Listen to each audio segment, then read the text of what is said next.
আজকের আলোচনা একাদশ শ্রেণীর লালন শাহ ফকিরের গান। পাঠ্য লালন শাহ ফকিরের গান শীর্ষক গীতিকাটি ডক্টর মতিলাল দাস ও শ্রী পীযূষকান্তি মহাপাত্র সম্পাদিত লালন গীতিকা গ্রন্থে ৩৯১ সংখ্যক পদ। এই পদটি রবীন্দ্রনাথ সংগ্রহ করেছিলেন। প্রসঙ্গত, বিশ্বভারতীর সংগ্রহে রক্ষিত লালনের দুটি গানের খাতাতেও এই গানটি রয়েছে। আমরা কম বেশি সকলেই লালন ফকিরকে চিনি এবং বাউল সাধনার অন্যতম শ্রেষ্ঠ সাধক তিনি, এবং বাউল গানের কালজয়ী স্রষ্টা ছিলেন কিন্তু লালন ফকির। লালন এবং বাউল, লালনকে তো আমরা মোটামুটি বুঝেছি, কিন্তু বাউল কারা সেটা আমাদের একটু জানার প্রয়োজন আছে এই পদ্যাংশটা বোঝার আগে। অ্যাকচুয়ালি বাউল বাংলার এক সাধক সম্প্রদায়। এই সম্প্রদায়কে অক্ষয় কুমার দত্ত বলেছিলেন উপাসক সম্প্রদায়। বাউল বাইরে গেরুয়াধারী, অন্তরে হৃদয় বিহারী। তারা বিশ্বাস করেন মানব দেহই পরম পুরুষ বা ঈশ্বরের বাসভূমি। ঈশ্বর তাদের মনের মানুষ।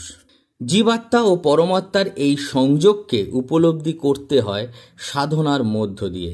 সেই অর্থে বাউলরা দেহবাদী সাধক। বৈষ্ণব কবি চণ্ডীদাস বলেছিলেন সবার ওপরে মানুষ সত্য, অথচ মানুষ হয়ে জন্মগ্রহণ করলেই মানুষ হওয়া যায় না। বাংলার বাউল সাধকদের বিশ্বাস মানব সেবাই মানুষ হয়ে ওঠার শ্রেষ্ঠ পথ। আর লালন সাঁই ছিলেন মানবতাবাদের মূর্ত প্রতীক। তিনি জাতি ধর্ম নির্বিশেষে মানুষকে শান্তি ও বিশ্বাসের পথে চলতে শিখিয়েছিলেন। যাই হোক, এবারে আমরা কবিতাটি একেবারে লাইন বাই লাইন খুঁটিয়ে খুঁটিয়ে বোঝার চেষ্টা করব।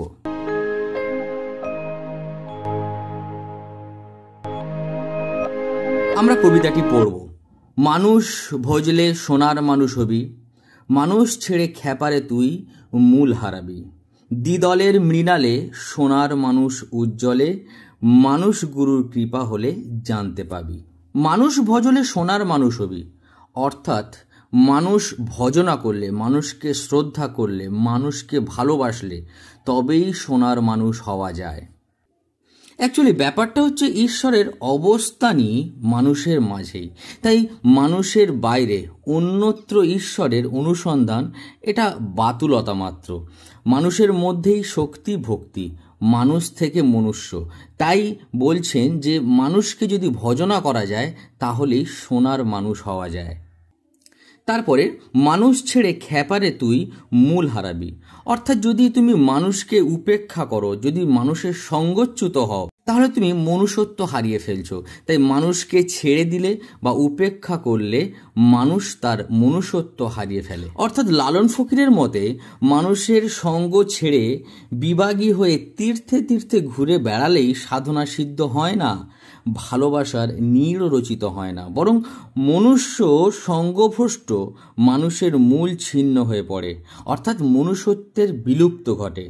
মানুষের উপাসনায় মনুষ্যত্ব অর্জিত হয় এবং মানুষ সোনার মানুষ অর্থাৎ খাঁটি মানুষ হয়ে ওঠা যায়। তারপরে দ্বিদলের মৃণালে সোনার মানুষ উজ্জ্বলে। এখানে মৃণাল বলতে দুই দলের কল্পিত পদ্ম, অর্থাৎ দ্বিদলের মৃণালে অর্থাৎ মৃণাল দ্বারা যুক্ত দুই দলে সোনার মানুষ উজ্জ্বল হয়ে ওঠে।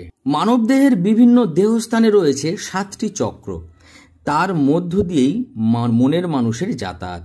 আমাদের 2টি ভ্রু আছে, সেই 2টি ভ্রুর মাঝে আজ্ঞাচক্রে অবস্থান।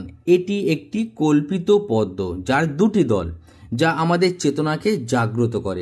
জ্ঞানচক্ষু মেলে আমরা দিব্য দৃষ্টি প্রাপ্ত হই। মানবলোকের এই আয়না ঘরে সোনার মানুষ উজ্জ্বল হয়, অর্থাৎ জীবাত্মা আর পরমাত্মার মিলন ঘটে। তারপর মানুষ গুরুর কৃপা হলে জানতে পাবি, অর্থাৎ গুরুর দেখানো পথেই সোনার মানুষকে জানা যায়, অর্থাৎ পরমাত্মার সান্নিধ্য লাভ ঘটে। প্রসঙ্গত যে বাউলরা গুরুবাদে বিশ্বাসী। গুরু অর্থাৎ পথ প্রদর্শক। গুরু দেখানো পথই মনের মানুষকে পাওয়ার একমাত্র পথ। বাউলের কাছে গুরু তাই সিদ্ধ পুরুষ। গুরুর কাছে শর্তহীন আত্মসমর্পণ করলে গুরু মুক্তির পথ দেখান। গুরু কৃপাতেই বহু যোগ ত্যাগ দুর্গম পথ পেরিয়ে পদ্মাসনে অধিষ্ঠিত মানুষ রতনের সান্নিধ্য লাভ করা যায়। এই মানুষে মানুষ গাথা দেখ না যেমন আলেক লতা, জেনে শুনে মুড়াও মাথা যাতে তরবি। এই মানুষে মানুষ গাথা অর্থাৎ মানুষের দুটি রূপ, এখানে একটু ব্যাপারটা ভালো করে বুঝতে হবে যে মানুষের দুটি রূপের কথা বলা হয়েছে। প্রথম যে মানুষ শব্দটি ব্যবহৃত হয়েছে আমরা অর্থাৎ রক্ত মাংসের মানুষকেই বোঝানো হয়েছে। দ্বিতীয়বার যে মানুষ শব্দটি ব্যবহার করা হয়েছে সেটা মনের মানুষ বা ঈশ্বর অর্থে কিন্তু ব্যবহৃত হয়েছে। অর্থাৎ বাউল দর্শনে মানুষ বহিরঙ্গে এক, অন্তরঙ্গে আর এক। বহিরঙ্গে সে মরজীব বা বদ্ধজীব, অন্তরে সেই সোনার মানুষ বা মনের মানুষ বা পরমাত্মা। দেখ না যেন আলেকলতা। আলেকলতা বলতে এখানে স্বর্ণলতার কথা বলা হয়েছে। স্বর্ণলতা যেমন কোনো উদ্ভিদকে আশ্রয় করে জীবন ধারণ করে, তেমনি মনের মানুষ তথা পরমাত্মাও রক্তমাংসের মানুষের অর্থাৎ আমাদের অন্তরেই অভিন্ন সত্তারূপে বিরাজমান। জেনে শুনে মুড়াও মাথা যাতে তরবি। মাথা মুড়াও কথার অর্থ হচ্ছে আমাদের একটা ধর্মচারণ আছে, রীতি আছে, অর্থাৎ মাথা মোড়ানো, ন্যাড়া হওয়া ধর্মচারণের বা প্রায়শ্চিত্তের একটা বিশেষ রীতি। সন্ন্যাস গ্রহণের পূর্বে মাথা মোড়াতে হয় অর্থাৎ ন্যাড়া হতে হয়। কিন্তু আলোচ্য এই লাইনে লালন সাহেব বোঝাতে চেয়েছেন মাথা মোড়ালেই যাতে ওঠা যায় না, অর্থাৎ পরমাত্মার সান্নিধ্য লাভ করতে আচার অনুষ্ঠান মুখ্য নয়, মুখ্য হলো সাধনা।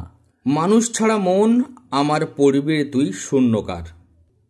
এই লাইনটির দ্বারা বোঝাতে চাচ্ছেন যে মানুষ ছেড়ে অন্যত্র ঈশ্বরের সাধনা করলে ঈশ্বর লাভ তো ঘটেই না, বরং তাকে না পাওয়ার এক শূন্যতাবোধ আমাদের আচ্ছন্ন করে। প্রসঙ্গত এই কথাটা বলতেই হয় যে প্রত্যেক মানুষেরই দুটি সত্তা আছে, একটা বাইরের আর একটা ভিতরের। বাইরের মানুষটিকে আমরা চর্মচক্ষু দিয়ে দেখতে পাই, আর অন্তরের যে মানুষটি রয়েছে তাকে দেখতে প্রয়োজন জ্ঞানচক্ষুর, চেতনার আলোকেই তিনি ধরা দেন। আর অন্তরের সেই দৃষ্টি লাভ করতে না পারলে এক অপার শূন্যতা বোধ আমাদের অস্থির করে তোলে। লালন বলে মানুষ আকার ভজলে তরবি, অর্থাৎ লালন সাঁয়ের মতে, লালন ফকিরের মতে ঈশ্বর মানবাত্মায় মিলেমিশে একাকার। এই মানুষ ভজনা করলেই অর্থাৎ মানুষকে ভালোবাসলেই তার অন্তরাত্মার ঈশ্বরের সাড়া পাওয়া যায়। এই লালন সহ ফকিরের গান পাঠ্য গীতিটিকে বাউল সাধক লালন ফকিরের ভাব দর্শন সমৃদ্ধ একটি সঙ্গীত। গানটি দেহতত্ত্বমূলক ও গুরুবাদী ভাবাদর্শকে উপস্থাপন করলেও এর মূলে রয়েছে মানুষ। তিনি সাধনার সারবস্তু জেনেছেন মানুষকে, মানব দেহকে। বিশ্ব ব্রহ্মাণ্ডের অস্তিত্ব তিনি মানব দেহ ভাণ্ডারের মধ্যেই পর্যবেক্ষণ করেছেন।